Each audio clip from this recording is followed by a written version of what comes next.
Hi, this is Vince Colletti talking to you about my project. I chose to do the sports ball project. So let's get right to it. All right, so this is my project. This is the biggest screen I have. This is a 24-inch display. That does look slightly different on a smaller display, so let's go ahead and check that out.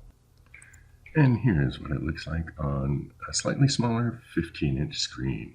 So you can see there's slight differences, but overall it has the same look and feel. So one of the things I'm most excited about this project is I built in some animations and transitions. I've got experience with animation in various 3D and 2D packages, so when I learned how to do it in CSS, I knew I had to do it in my project. I did this because even though this is a static page, I really wanted to build in some interactivity into my website. So this lets people explore and figure out something to do instead of just looking at this site. So all those I just showed you were transitions. The one actual animation is this little blinky dot right here. This is done with actual keyframes. So that is the real animation there. Now let's check out some of the responsiveness, all right? So one thing you're going to notice when you start going down a size is this main area got replaced with a YouTube video. I did that because if we're advertising live sports, we should probably actually show some live sports. Now I realize a YouTube video is not live sports, but it gives you a pretty close idea of what it feels like. In addition, as we collapse further down, you'll notice that this bottom area here reoriented itself to a column instead of a row, and our menu collapsed down. And we still have some interactivity with our menu. Now, as we go down to even smaller cell phone size, we're going to, these live scores aren't as important to view on a cell phone. When you're on a phone, the video is going to be front and center. So when we go down to cell phone size, all those live score updates I put to the bottom. So this project has 4 sizes. It's got this cell phone size. It's got what I call this tablet size right here. And then it's got this intermediate size. This is between a tablet size and a desktop. I added this size in afterwards, so that's why it's called intermediate. I didn't have a very good name for it. And then the full desktop size right here. So now let's go ahead and take a look at some of the code.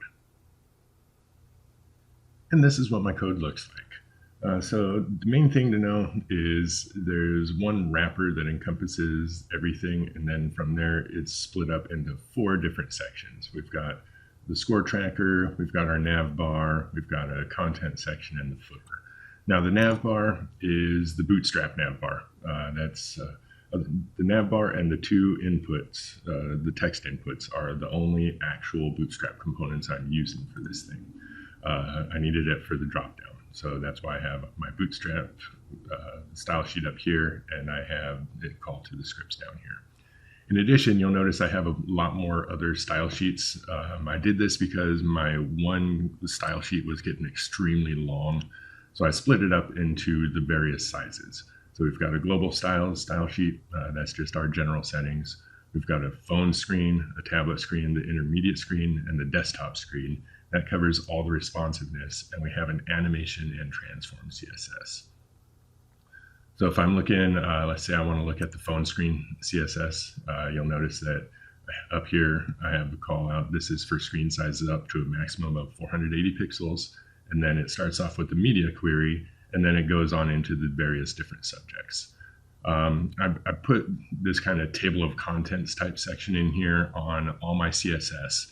The reason is I wanted you to be able to navigate my file and evaluate my code fairly easily. So this is my project in a nutshell. Once again, it's a wrapper encompassing the live scores, nav bar, this main content, and the footer sections. The nav bar is a bootstrap component in addition to this text input here for the search box and text input for the email. Thank you very much. I hope you enjoy my project.